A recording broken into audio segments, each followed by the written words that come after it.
are still living in temporary shelters.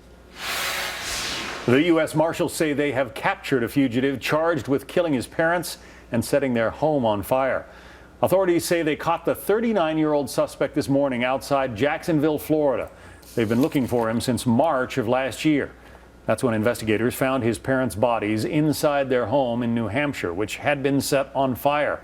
Their son is facing charges of second-degree murder and arson. New information on the investigation into the murders of 4 people in a Washington, D.C. mansion last month. Officials are now saying that blood on the shoe of suspect Darren Wint when he was arrested matches blood from one of the victims. Now, this comes after authorities already said he was linked to DNA found on a pizza crust at the crime scene. Rebecca Rose Woodland is a trial attorney, and Brian Claypool, criminal defense attorney. Great to see you guys once again. Brian, is this now a slam dunk?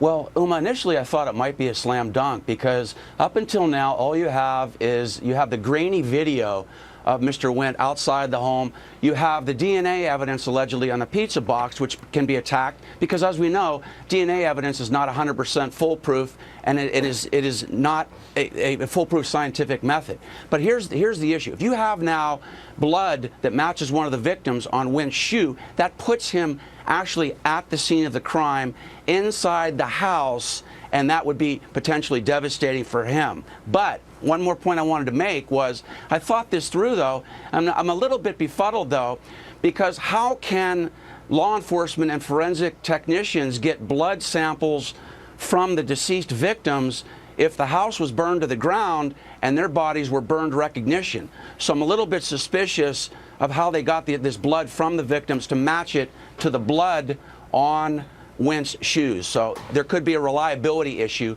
on this new evidence. Rebecca, do you share those similar concerns? You know, I share some concerns with this case in the same manner. The pizza crust. Well, maybe he had pizza crust. He did work for the family. Maybe he was invited in to have something to eat and then left.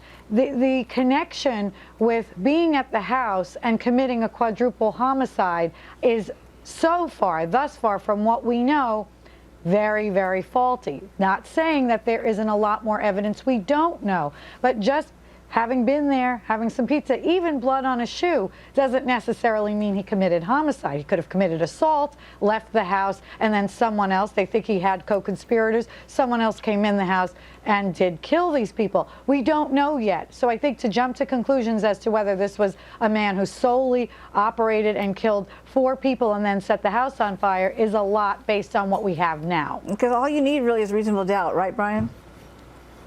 Yeah, you do, but another issue we got to talk about, Uma, is motive, because that's really been lacking in this case. And it doesn't matter how much evidence you have. A lot of times, jurors in murder cases want to hear why it is did somebody commit such a heinous act, and that's the difficult part of this case. Again, if you've got the blood on the shoe and it's reliable, that is potentially devastating.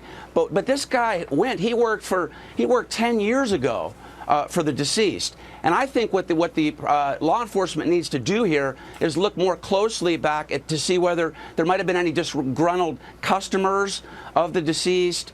And he had an investment company in Puerto Rico as well. Did any investors go south there? Are they possibly aligned with Wint? Did they maybe hire Wint to commit this murder? I think there's more to the tale here. But Rebecca, having a blood match on his shoe does show that there may be some room here for prosecutors, because that is something that is going to raise a lot of eyebrows. The fact that the guy has matching blood suggests that there's more than meets the eye right now. Well, it suggests that possibly, if the blood does match, that he was either at the scene or in connection, in contact with someone. Who knows whose blood? Was there one person's blood, all 4, 3, whatever?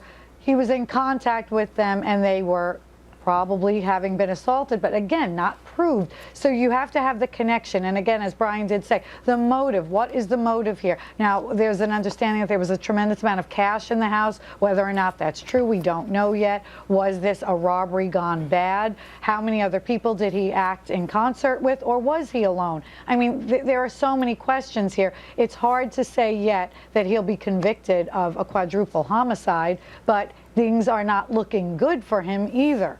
Clearly, there's some connection with him and this family at some short period prior to their disappearance, abduction, captivity, and murder. So both of you are both saying that we need to see more evidence before we can make up our minds to conclusively convict this guy of being tied to these murders. Great to see both of you again. Thanks so much for joining us with your insights. Always happy to talk to you. Thank you. Thanks,